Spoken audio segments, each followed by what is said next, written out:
Vamos a empezar por hablar de la Iglesia. En el tiempo presente, desde hace ya bastantes años, pero no siempre ha sido así, existe la moda, llamémosle así, la tentación, quizá con una palabra más clásica y más correcta, de considerar como algo negativo a toda estructura. La estructura es mala para el hombre, piensan, quizá desde aquel filósofo francés de la época de la Ilustración, Rousseau, que decía, el hombre es bueno por naturaleza y por lo tanto la sociedad pervierte al hombre. No sé si desde entonces o ya antes, pero desde luego desde esa época de la Ilustración, la gente o alguna gente piensa que lo mejor para el hombre es ser el buen salvaje, que lo mejor para el hombre es ser el Mowgli de Rudyard Kipling, que vive solito en la selva con los lobos, y que cuando el hombre se civiliza, cuando entra en la sociedad, en la ciudad, el hombre es corrompido, bueno, esto es un error, esto no es verdad. El hombre realmente fue creado bueno por naturaleza, fue creado bueno por Dios, pero el hombre pecó y lleva en sí mismo la semilla del mal, la semilla del pecado. Y por lo tanto, no es que la sociedad te hace malo, sino que el hombre tiene el mal en su interior y él es el que transforma en mal todo lo que toca, pero también puede transformarlo en bien. Por lo tanto, la estructura por sí misma no es mala. Claro que hay estructuras malas. Naturalmente que hay estructuras de pecado, hay estructuras negativas, hay estructuras dañadas por el pecado y que contaminan y que hacen daño. Pero no toda estructura tiene por qué ser así. Y esa idea de que para relacionarnos con Dios lo mejor es no tener ninguna estructura, pues es tan tonta como si pensáramos que para relacionarnos con los hombres no tenemos que tener tampoco ninguna estructura. Nosotros somos estructura, nacemos en una estructura como es la familia, sin la cual no podríamos nacer. Y no solamente nacemos en esa estructura, sino que necesitamos vivir en una estructura. Es inevitable. Nuestro propio organismo es una estructura. Nosotros tenemos huesos y nosotros tenemos un sistema capilar por el cual circula la sangre y nosotros tenemos en nuestro organismo los órganos especializados como el corazón, como los riñones, como el hígado, como los ojos para ver, o las manos o los pies. Es decir, sin la estructura la vida es imposible. Nada más estructurado que la vida. Cuando uno estudia, por ejemplo, citología, es una de las carreras, de las asignaturas que se estudian en la carrera de biología, descubres con asombro y con admiración lo que es la estructura de la vida. Nada más estructurado que, por ejemplo, una célula. Una célula con el núcleo, con los ribosomas, con las mitocondrias, con su membrana. Y cuando lo miras con el microscopio electrónico, aún te asombras y te admiras más, porque cada una de esas pequeñísimas partes que componen la célula a su vez está compuesta de otras cosas tan organizadas, tan bellas, tan perfectas, con una función cada una que cumplir. Por lo tanto, es injusto, es equivocado y es dañino rechazar la estructura por la estructura. Habrá que rechazar las estructuras malas, pero no desde luego las estructuras buenas, porque nosotros, repito, somos ya de por sí una estructura, nacemos en ella y la necesitamos para seguir viviendo. Por lo tanto, la Iglesia como tal, como estructura, no tiene por qué ser negativa. Podría serlo. La cuestión está en saber si lo es o si no lo es, pero por ser estructura no es negativa. Y mucha gente piensa, no, es que yo me relaciono con Dios, Dios y yo no necesito a la Iglesia para nada, yo con Dios y a mí me sobran los curas. Bueno, puede ser que en algún caso algún cura efectivamente sobre, pero no se trata de saber si ese cura está de más o no, sino la estructura de la Iglesia, si está de más o no. Y lo primero que hay que preguntarse es, ¿quién fundó la Iglesia? ¿La Iglesia es un invento de los hombres? ¿La Iglesia es un invento de los apóstoles o de los sucesores de los apóstoles? ¿O por el contrario, la Iglesia ha sido fundada, querida por Cristo? Y también hay que preguntarse, sin la Iglesia, nosotros que vivimos en este momento, en el año 2003, nosotros que vivimos en el siglo XXI, ¿podríamos haber conocido al Señor sin la Iglesia como estructura? ¿Podría haber llegado a nosotros la palabra de Dios íntegra, tal y como fue pronunciada por Cristo y recogida prácticamente inmediatamente después, recogida por los evangelistas? ¿O por el contrario, sin esa estructura de la Iglesia, la palabra de Dios habría sido tergiversada, manipulada, seccionada de las cosas incómodas en cada momento concreto de la historia? El mensaje que hoy escuchamos quizá no tendría nada que ver con el mensaje que fue pronunciado.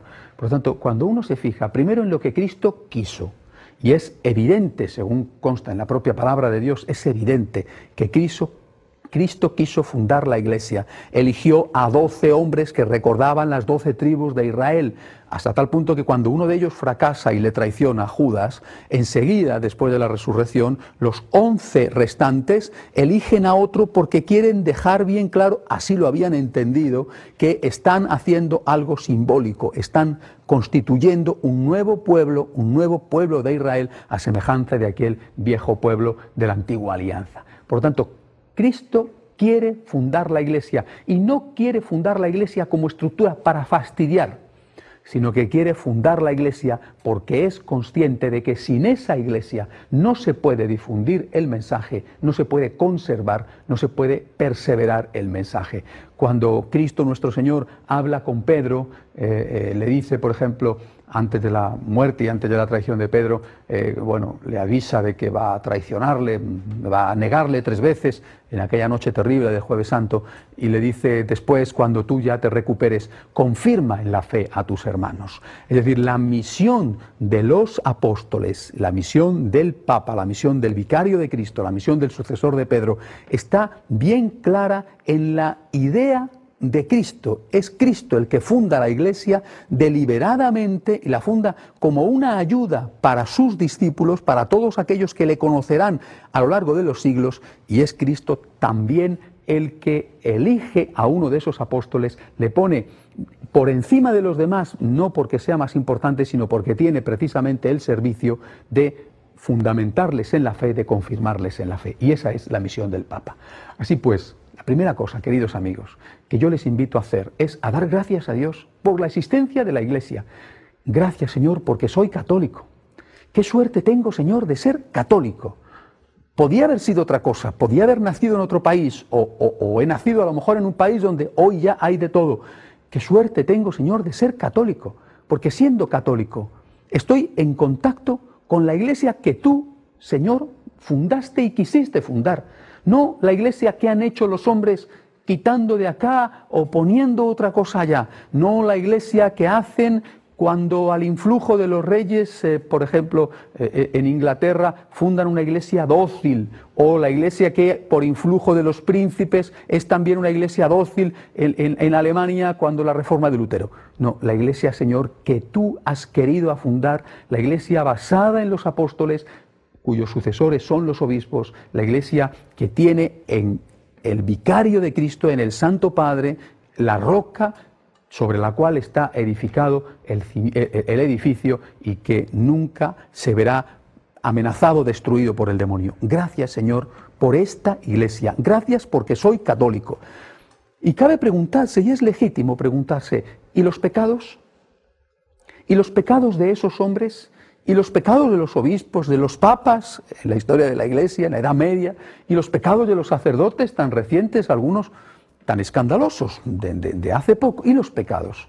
Bueno, los pecados habría que decir que no son queridos por Dios, obviamente, pero ¿y es que yo no tengo pecados? Yo le pregunto al que hace esa pregunta, ¿es que usted no tiene pecados? Les voy a contar una historia preciosa, muy corta, de San Francisco de Asís, un santo maravilloso que no fue sacerdote, solamente fue diácono, pero que no cabe duda de que es uno de los grandes santos de la Iglesia.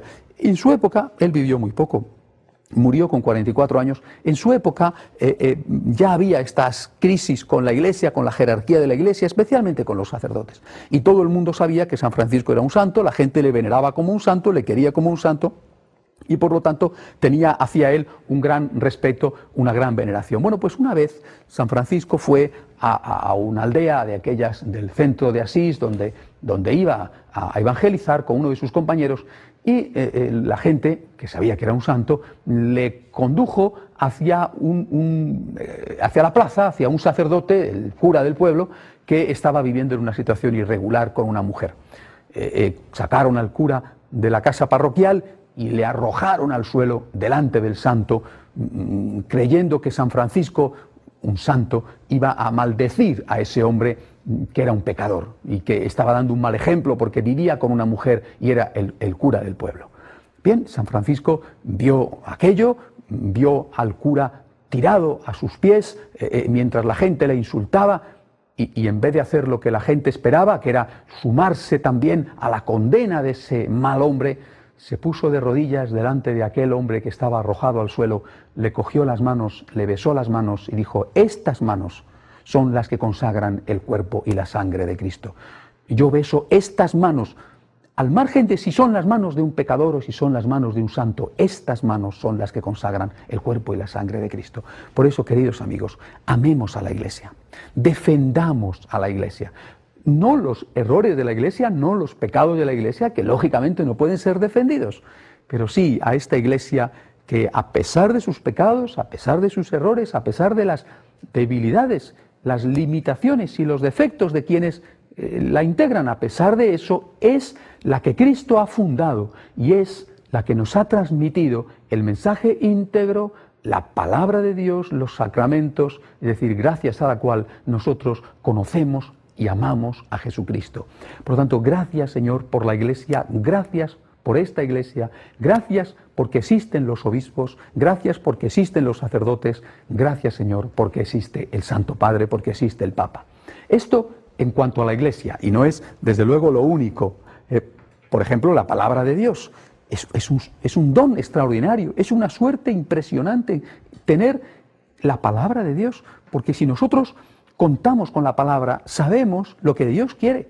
Gracias a la palabra de Dios, custodiada, defendida, a veces con el precio de la sangre, por la propia Iglesia. Gracias a la palabra de Dios, interpretada rectamente en la Iglesia, gracias a eso, nosotros podemos acceder al mensaje de Cristo. Sabemos lo que Dios ha hecho, sabemos, tanto en el Antiguo como en el Nuevo Testamento, lo que Dios quiere que nosotros hagamos. La palabra es una suerte. Pero fíjense, hoy quizá tenemos la tendencia a coger la palabra, el mensaje, y diseccionarlo como si fuéramos un médico que estudia anatomía con un cadáver. Le mete el bisturí, separa los nervios, separa los órganos, separa los tendones, separa los huesos, ¿verdad? Y eso es un cadáver. La palabra de Dios, según algunos, más bien parece un cadáver en el cual uno entra y corta, secciona, saca del contexto y al final muchas veces te da la sensación de que los exegetas o los especialistas se han convertido en diseccionadores de cadáveres. Lo que tenemos que hacer con la palabra de Dios, queridos amigos, no solamente es estudiarla, que hay que estudiarla, analizarla, que hay que analizarla, conocerla, que hay que conocerla. Lo que tenemos que hacer sobre todo es practicarla. La práctica de la palabra es lo que da vida a la palabra. La palabra está preparada no para ilustrar nuestro conocimiento, no está preparada para enriquecernos intelectualmente, sino para comunicarnos la voluntad de Dios y que después nosotros, sabiendo cuál es la voluntad de Dios, la practiquemos. Una palabra escuchada y no practicada se parece, como dijo el propio Cristo, a aquel tonto que se miraba en el espejo, después se daba media vuelta y se olvidaba de cómo era. Bueno, pues eso es justo lo que nosotros no tenemos que hacer. La palabra de Dios está para ser estudiada, por supuesto, para ser analizada, claro que sí, pero sobre todo para ser llevada a la práctica. Es la palabra de vida, es la palabra que da vida. Para nosotros, en los franciscanos de María, este es un punto fundamental. La palabra de Dios es la base de nuestra relación con Dios. Pero esa base es no para teorizar sobre ella, para intercambiar opiniones, puntos de vista, argumentos más o menos inteligentes o brillantes, sino sobre todo es para ponerla a la práctica en la vida de cada día. La palabra, bueno, los sacramentos. Ya uno se queda realmente asombrado, porque si mires donde mires, todo te parece hermoso. Los sacramentos son de una belleza espectacular. ¿Se imaginan ustedes el invento?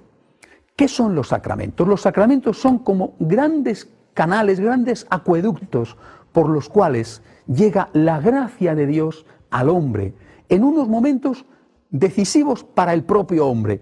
El sacramento del matrimonio, la gracia de Dios que le llega a ese hombre en un momento fundamental para él, para su vida, que es cuando se casa, cuando empieza una vida nueva. El sacramento de la confirmación, cuando el joven está empezando a ser hombre, empezando a ser adulto y asume sus compromisos y Dios le da la ayuda para que pueda aceptar esos compromisos de ser cristianos como un adulto.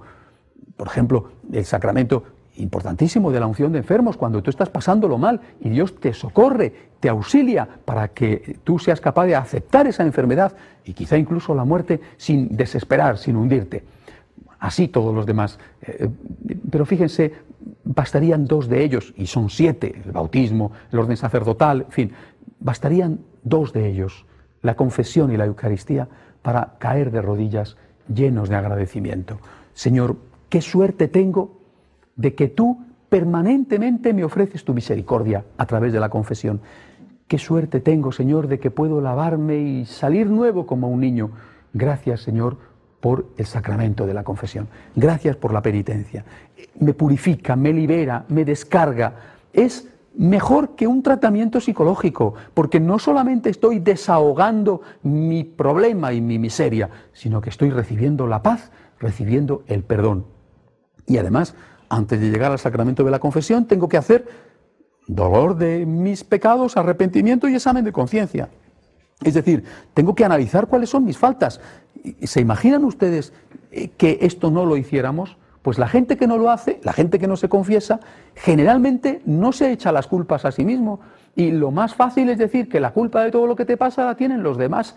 Y terminas por pensar que tú eres buenísimo y que si hay problemas en la vida es culpa de los otros o culpa de las circunstancias. Un católico que se confiesa con frecuencia empieza por hacer ese examen de conciencia y decir, aquí me he equivocado yo, esta palabra no la tenía que haber dicho, aquello no tenía que haberlo hecho, o aquello otro tenía que haberlo hecho y no lo hice porque fui un cobarde o porque fui un egoísta. Queridos amigos, la confesión es un sacramento tan maravilloso que solamente Él tendría que llenarnos de agradecimiento a Dios.